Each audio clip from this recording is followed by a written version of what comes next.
Beaucoup de choses ont été dites. Je trouve que à la fois le sondage, la réflexion surtout qui a été construite à partir de là, et le travail qui a été conduit par la Fondapol était particulièrement intéressant pour cette journée de l'Europe. Et je voulais évidemment remercier Dominique Régnier, remercier Monique Cantos-Perber. Nos partenariats avec la Fondapol sont toujours très efficaces.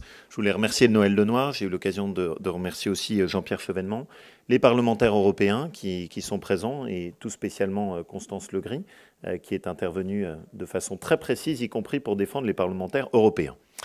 Alors, pourquoi cette idée et pourquoi est-ce que nous avons souhaité faire ce colloque de réflexion sur la relation des Français avec l'Europe?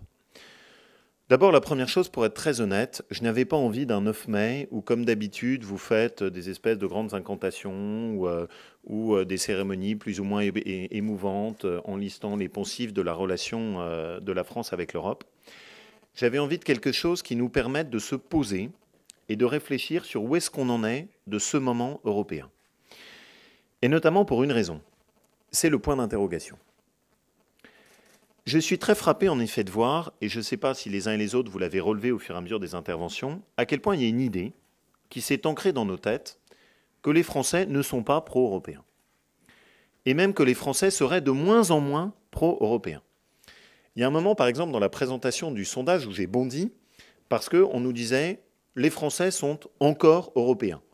Sur le sens, de toute façon, il y a une fatalité du déclin de la relation de la France avec l'Europe, mais pour l'instant, ça tient encore un peu.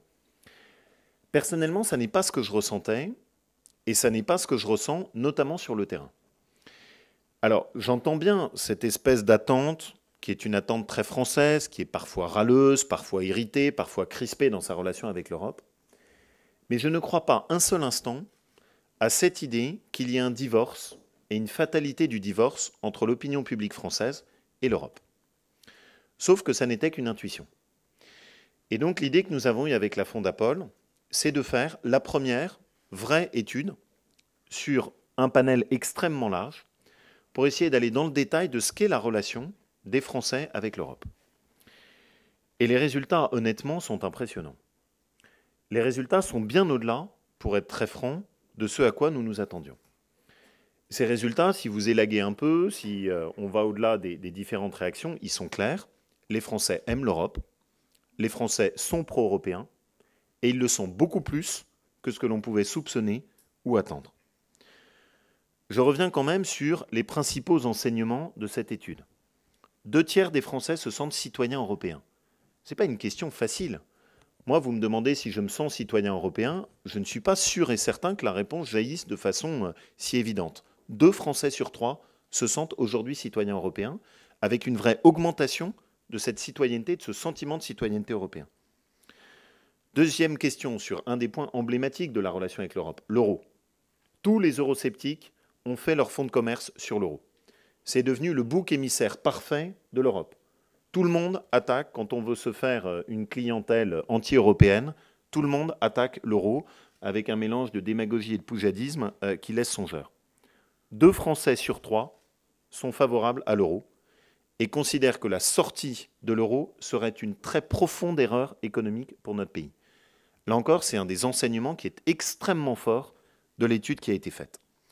Et enfin, et là de ce point de vue, je ne suis pas sûr et certain que les réponses dans tous les pays européens seraient les mêmes, 60% des Français sont favorables à une solidarité européenne. Donc il y a d'abord, et c'est le premier enseignement de cette étude, une tendance de fond forte d'adhésion des Français à l'Europe et qui, à mon avis, a même repris du lien et repris de la vigueur après l'échec majeur que nous avons vécu de 2005. Alors, il faut essayer d'en trouver les raisons. D'abord, la première est que je ne voudrais pas tout à fait évacuer, notamment par rapport aux premières présentations qui ont été faites par Dominique Schnapper. Il y a un fond de passion. Il y a un fond d'affect. Et il y a une relation des Français avec l'Europe qui n'est pas juste, parce que je n'aime pas cette idée, placée sur le domaine de la lucidité ou de la rationalité pure et simple. Quand vous demandez aux Français c'est quoi l'Europe, la première réponse, c'est la paix. Tout le monde pensait que ce sujet-là était évacué et que pour les générations qui n'avaient pas fait la guerre, l'idée que l'Europe d'abord et son premier rapport historique soit la paix, sincèrement, et d'ailleurs on avait échangé sur ce sujet, Dominique, on n'aurait pas donné cette idée comme étant le premier socle de l'adhésion des Français avec l'Europe. Donc ne sous-estimons pas cette dimension qui est une dimension sentimentale, passionnelle, affective de la relation avec l'Europe. Moi, je ne veux pas, juste d'une Europe qui soit froide, rationnelle, dépassionnée, parce que je pense qu'il n'y a pas de grand projet politique qui se construise sans qu'il y ait un minimum de passion et de chair et de sang. La deuxième chose, c'est l'enthousiasme de la diversité. Et c'est un ressort, je trouve, qui a été très bien exprimé. Quand vous voyez fonctionner le Parlement européen des jeunes, il y a ce plaisir, qui est un plaisir très moderne, de la découverte de l'autre, du plaisir de l'échange, de la différence, des points qui rapprochent. Et cette valeur-là est une valeur profondément moderne, qui est ancrée au cœur du projet européen, et qui, à mon sens, a profondément monté dans la société française, et que d'ailleurs les politiques sous-estiment, parce qu'il y a, à mon avis, beaucoup plus de tolérance et d'appétit pour la diversité dans la société française que ce qui en est souvent dépeint. Et puis la troisième chose, c'est le bon sens et l'impact de la mondialisation. La mondialisation a d'abord joué comme étant une remise en cause de l'Europe. Elle a d'abord été perçue comme l'Europe, le cheval de Troie de la mondialisation, dans des systèmes de protection sociale nationaux qui avaient trouvé leur équilibre. Et puis progressivement, on est entré dans une nouvelle ère. Les Français, notamment depuis 5 ans, découvrent le poids et l'énorme montée en puissance de la Chine, de l'Inde, du Brésil, la réaffirmation de pays continents comme les États-Unis. Ils découvrent l'affirmation de problématiques qui sont des problématiques mondiales. Le réchauffement climatique, la lutte contre la spéculation financière, les grands désordres monétaires internationaux.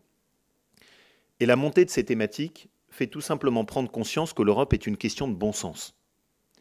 Et qu'il n'y a pas de destin et qu'il n'y a pas de voie possible pour un repliement sur le village gaulois. Et c'est la première idée avec laquelle je ressors de l'étude qui a été faite, pour moi le débat qui avait marqué les années 90, entre plus d'Europe ou repliement sur le village gaulois et derrière nous. Les Français ont tranché.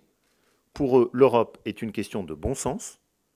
Il y a une idée et un sous-jacent européen, et ce sous-jacent européen a été approprié. Par contre, une fois qu'on a dit ça, et c'est là où on rentre dans les questions de détail, entre guillemets, est-ce qu'au-delà de cette première adhésion, les Français sont satisfaits de l'Europe, telle qu'elle est aujourd'hui? Non. Et on le voit très bien sur cet équilibre entre espoir et déception qui est très structurant dans l'étude. Derrière cette adhésion, qui est, je dirais, une adhésion principielle au projet européen, il y a une autre attente. Et il y a des domaines où l'on trouve que l'Europe ne s'affirme pas suffisamment. Et c'est là où il faut qu'on soit très lucide, ni baisser pavillon par rapport à ceux qui sont les anti-européens, ni sombrer dans une défense pro-européenne béate qui n'accepterait pas le travail de l'autocritique. Alors c'est le deuxième thème que je voulais aborder avec vous.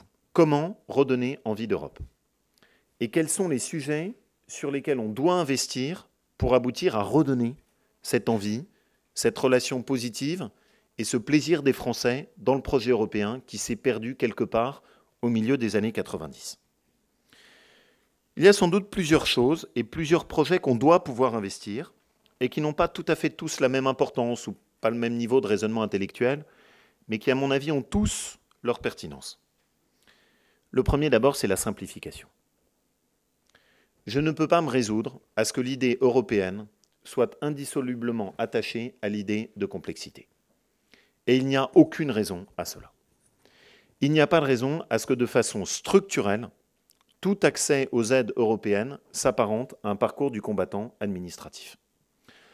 Or, on ne doit pas sous-estimer ces petits sujets en apparence.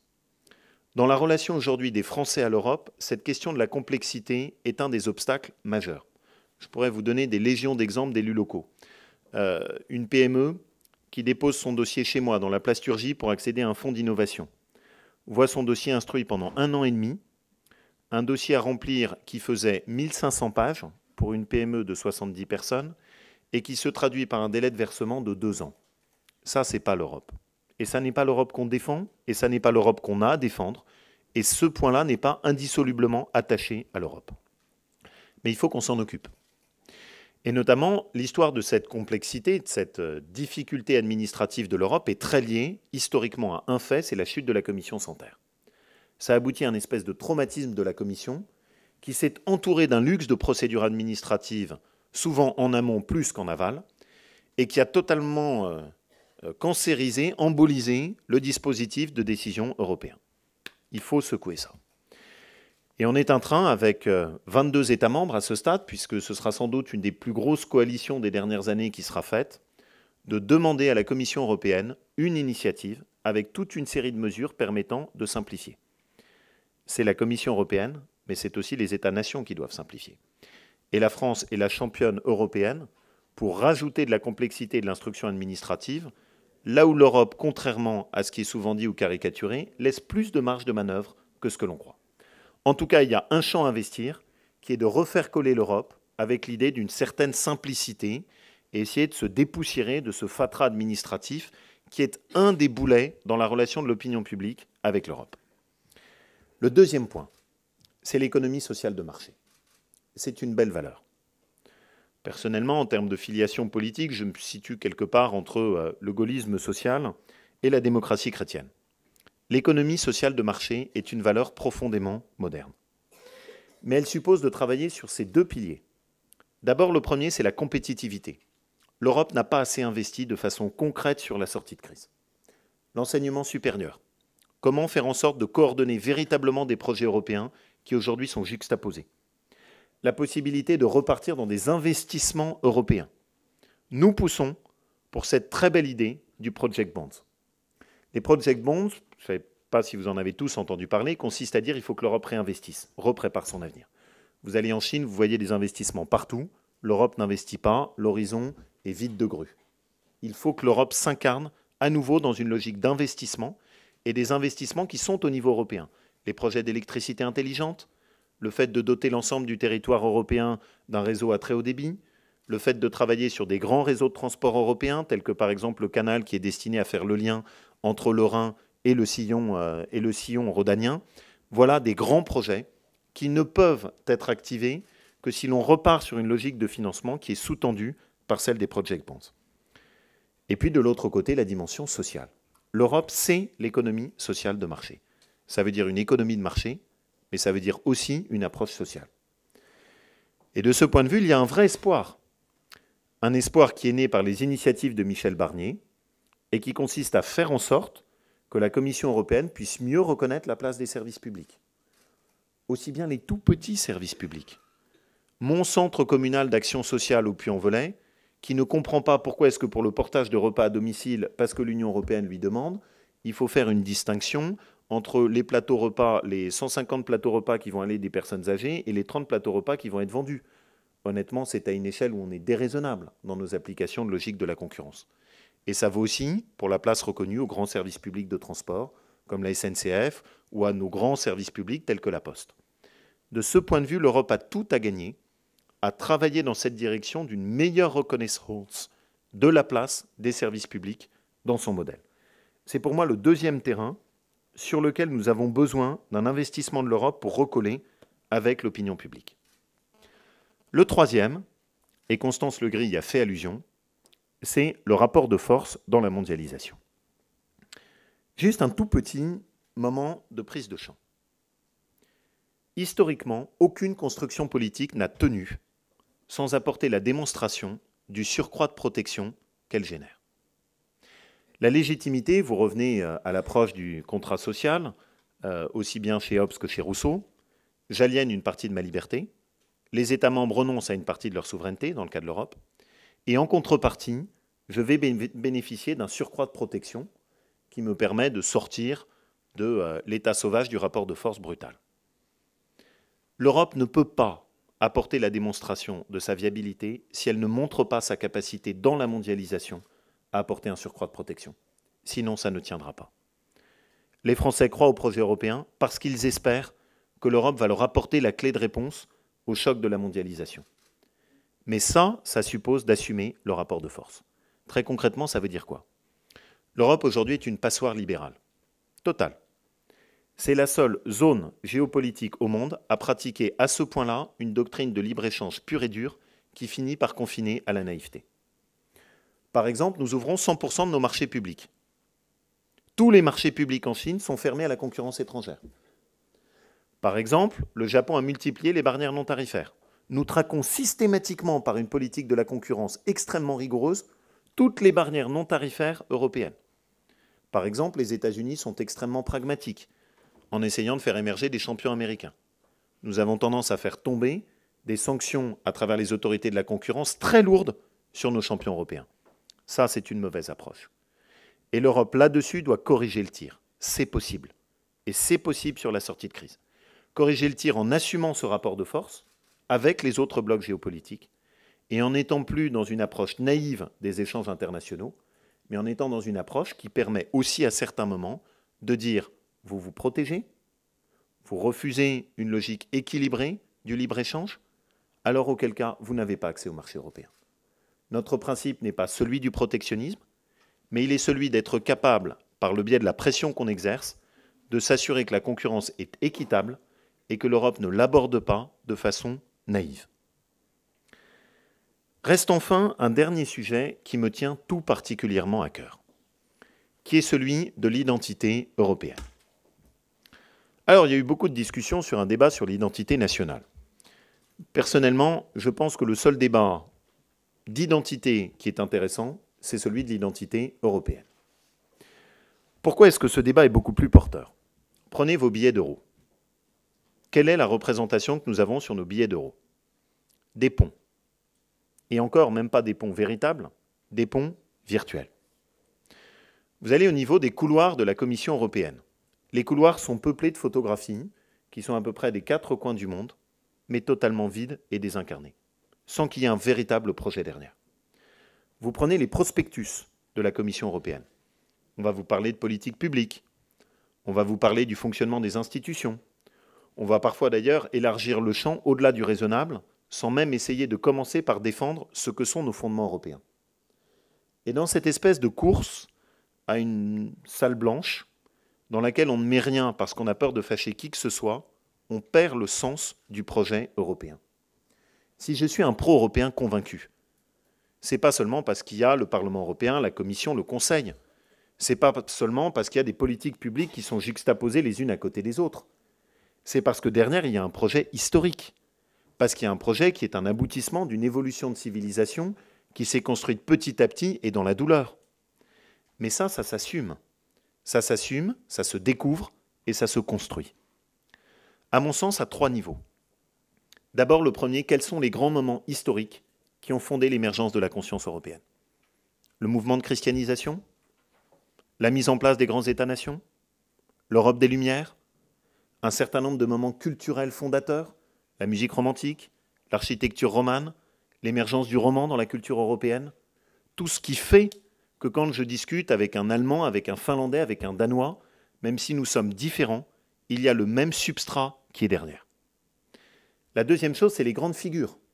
Tout ça, ça doit s'incarner. Il n'y a pas de projet politique sans incarnation. Qui sont nos 50 grandes figures européennes ? Qui sont les 50 grands référents de la conscience européenne ?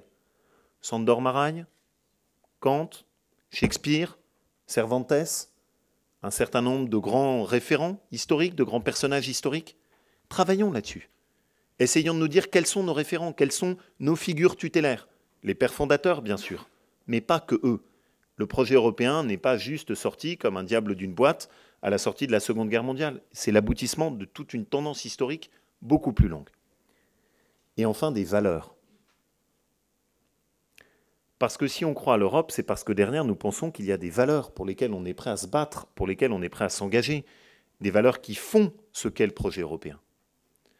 Ces valeurs, si on essaie d'y réfléchir un tout petit peu, je l'ai dit, l'équilibre entre la culture du marché et la cohésion sociale. L'Europe croit dans cette possibilité à la fois d'un développement économique et d'un développement social. Deuxième valeur, sans doute, plus moderne, mais qui est aujourd'hui dans le projet européen, la préservation de l'environnement. La possibilité de concilier une logique de croissance et en même temps qui soit conciliable avec la préservation de l'environnement et du développement durable. J'y ajouterais, c'est un de mes vrais points de déception sur cette étude, le fait que l'Europe est moins populaire auprès des femmes que des hommes. J'ai un peu de mal à me l'expliquer d'ailleurs. Et Noël, il faudrait nous aider là-dessus, parce que qui a fait avancer la cause des femmes dans l'Europe, c'est bien souvent la pression qui a été mise par l'Union européenne pour obliger à bouger et à faire avancer. Et puis enfin, il y a une autre valeur à laquelle je tiens aussi, qui est le lien entre les générations. Tout ceci esquisse un vrai projet. Au moment où le monde est totalement traversé par des déséquilibres, structurants partout, dans tous les domaines, la Chine construit son développement sur le déséquilibre. Les États-Unis sont une société de déséquilibre social. Le Brésil a beaucoup de mal à gérer son équilibre environnemental. L'Europe porte un message. Le message de la possibilité de porter une voie d'équilibre dans la mondialisation. Ce message-là est profondément utile. Il est profondément nécessaire dans le XXIe siècle que nous allons connaître. Et c'est ce message qui est profondément porté et inscrit par ces siècles d'évolution dont la construction européenne est l'aboutissement, précisément parce que nous avons payé le prix de nos déséquilibres. Alors maintenant, qu'est-ce qu'il nous reste à faire? Une fois qu'on voit ces terrains d'investissement, quel discours de la méthode pour refaire aimer l'Europe et redonner envie d'Europe? Première chose, du concret. L'Europe, ça n'est pas que des règlements, des directives, ça ne peut pas être que des principes. Si on veut éviter cette séparation sociale, si on veut éviter, pour reprendre maintenant un des poncifs du discours politique français, la fracture sociale européenne, eh bien ça suppose d'aller défendre l'Europe là où les gens n'y croient plus. En Lorraine, à travers cette réalisation du canal que j'évoquais. C'est ça qui peut permettre potentiellement à la Lorraine de reprendre le terrain qui a été perdu par la crise et les emplois qui ont été perdus par les ouvriers en refaisant un terrain d'investissement qui sera supporté par l'Europe. Dans le Loiret, Constance, tu l'évoquais avec les agriculteurs. Au moment où les agriculteurs doutent de l'Europe, pour une raison trop complexe, eux, ils vivent la paperasse administrative au quotidien. Il faut arriver à plaider en montrant si le redressement du cours des céréales se fait, c'est parce que l'Europe a réussi à protéger et faire les rapports de force. Dans le Calvados, dans le Cognac, où c'est la défense de l'Europe qui a permis de protéger les marques. En Bretagne, pourquoi est-ce qu'il n'y a plus de marée noire en Bretagne, qui ont émaillé la totalité de nos interfaces médiatiques depuis la fin des années 70? Parce qu'à un moment, l'Europe a su imposer le double coque, qui a définitivement protégé nos côtes contre les risques de fuite et d'inondation de marée noire. Dans l'Ain, où il y avait des très grosses entreprises qui étaient autour des constructions de camions. Ces constructions ont été protégées parce qu'à un moment, l'Union européenne a mis en place des projets d'innovation et d'investissement. De l'Europe concrète, que diable. Une Europe que les gens comprennent. Ce que j'appelle l'Europe qui s'incarne dans la vie quotidienne. Vous ouvrez vos volets, elle est là. Je vais vous donner une toute petite anecdote. J'allais précisément dans l'Ain, à une inauguration qui était une inauguration d'un relais d'assistantes maternelles et de crèches halte garderie. Il n'y a pas de petit sujet. Tout le monde se flattait d'avoir contribué à cette inauguration remarquable. Le conseil général, la commune, le conseil régional, l'État, tout le monde. Je regarde la feuille de financement. Qui est le principal financeur? L'Europe. Sauf qu'il n'y a personne pour défendre l'Europe, personne pour en parler, même pas un tout petit écusson qui soit flanqué sur le flanc du bâtiment. Et donc cette Europe concrète ne s'est pas suffisamment incarnée et défendue. C'est des petites choses, mais des petites choses qui permettent de recréer cette adhésion au-delà des règlements, des directives, des contraintes, sur une Europe qui est présente. Le deuxième point, c'est on ne peut pas faire avancer l'Europe qu'à travers la crise. Constance l'a rappelé, l'Europe a beaucoup progressé au cours des dernières années, et notamment des 4 dernières années. L'Europe politique a fait des bonds considérables, mais sous l'impact des crises. Crise de Schengen, réaction sur la politique de l'immigration. Crise de l'euro, réaction sur l'euro. Mais on ne peut pas vivre sous perfusion en étant sans cesse en réaction quand la crise est là pour nous obliger à bouger. Il faut un réarmement. Et un réarmement de l'Europe autour d'un certain nombre de projets qui sont des projets en positif. Je vais vous en donner peut-être quelques exemples. Le premier, qu'est-ce qui a été un des grands symboles européens, même s'il est un peu usurpé? Airbus. Airbus, c'était une vraie réussite palpable. Les Français, les Allemands, les Espagnols, on travaille ensemble et on vous réalise un projet européen. Où sont aujourd'hui les grands projets européens visibles? Ils ne sont plus suffisamment là. Il y en a pourtant un sur lequel on aurait quelque chose à faire. Le train à grande vitesse. Aujourd'hui, on est dans une concurrence qui est très complexe entre la France et l'Allemagne. D'ailleurs aussi avec un certain nombre d'autres producteurs européens, et je pense aussi aux Espagnols. On s'est tous affaiblis. Tous. Dans le même temps où la Chine pompait nos technologies, et arriver à construire aujourd'hui un train à grande vitesse qui est extrêmement performant et très efficace. Pourquoi ne pas œuvrer sur le fait de faire émerger sur le même modèle que l'Airbus européen, un train à grande vitesse européen, qui en plus serait couplé avec des grands réseaux d'infrastructures qui nous permettraient d'aller de la Pologne jusqu'à Strasbourg, capitale que je défends, comme tu sais, et qui ainsi permettrait de réaffirmer un grand projet industriel européen. Le deuxième, qui est quand même le projet le plus populaire, c'est Erasmus. Mais Erasmus est un truc chic, c'est un truc pour famille aisée, c'est un truc qui ne bénéficie pas suffisamment aux classes moyennes modestes et qui a suffisamment ouvert les fenêtres. Les apprentis n'ont pas accès à Erasmus avec la version dégradée qui est Leonardo. Là, on a un vrai et grand beau projet européen qui fait des citoyens européens et qui crée cette adhésion. Là, c'est un projet sur lequel ça vaut la peine de mettre de l'argent. En plus, on augmente considérablement la compétitivité et l'ouverture d'horizons des nouvelles générations européennes. On crée l'Europe de demain avec ce projet-là. Vous l'aurez compris, je pense que nous sommes arrivés à un moment où les pro-européens doivent reprendre le drapeau européen. Nous avons démissionné en 2005. 2005 a été un tel choc que les pro-européens en ont été assommés et qu'ils ont arrêté de faire la pédagogie européenne. Assourdissant cette partie dans votre étude où vous montrez que ceux qui ont une opinion négative de l'Europe ont très peu entendu parler d'exemples positifs, mais que ceux qui ont une vision positive de l'Europe, eux, sont saturés d'images et d'exemples négatifs de l'Europe. On doit reprendre cette pédagogie européenne. On doit reprendre le drapeau européen et le refaire partir de l'avant. Ça vaut pour les politiques, mais pardonne-moi, ça vaut pour tout le monde. Parce que l'Europe ne réussira pas si elle n'est défendue que par les dirigeants. Les dirigeants français se sont fait un sport national du bouc émissaire. Quand ça marche bien, c'est nous. Quand c'est mauvais ou que c'est une contrainte qu'on n'assume pas, c'est l'Europe. À nous de le corriger. Et je suis assez intraitable avec mes collègues là-dessus. On assume le bon et le mauvais quand c'est national et on assume le bon et le mauvais quand il est européen. Mais la réussite ne peut passer que par le fait que la vision européenne soit à nouveau appropriée par l'ensemble des pro-européens. C'est un vrai travail. C'est un travail qui est délicat, qui est difficile, qui suppose souvent une juxtaposition de petites initiatives et en même temps une vraie vision d'ensemble, mais c'est un travail qu'on doit réussir. Et je finirai par cette réflexion que je vous livre. Quand vous allez en Chine, qu'est-ce qui est surprenant? La Chine a un projet mobilisateur. Ils ont été affaissés par le choc de la colonisation au milieu du XIXe siècle. Et leur projet mobilisateur, c'est la Chine est de retour. Après les humiliations que nous ont fait subir les Occidentaux, la puissance chinoise va se réaffirmer.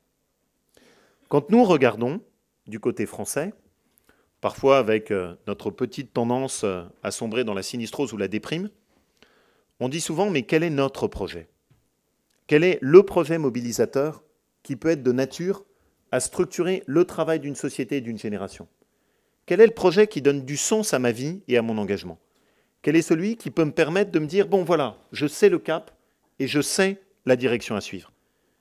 Mais il n'y a pas tellement à chercher. Ce projet, c'est l'Europe. Qui d'autre et quelle autre génération peut avoir la chance de se dire qu'elle participe, et j'ai beaucoup aimé ce qu'a dit Dominique Schnapper là-dessus, sur un fait historique qui est unique dans l'histoire du monde.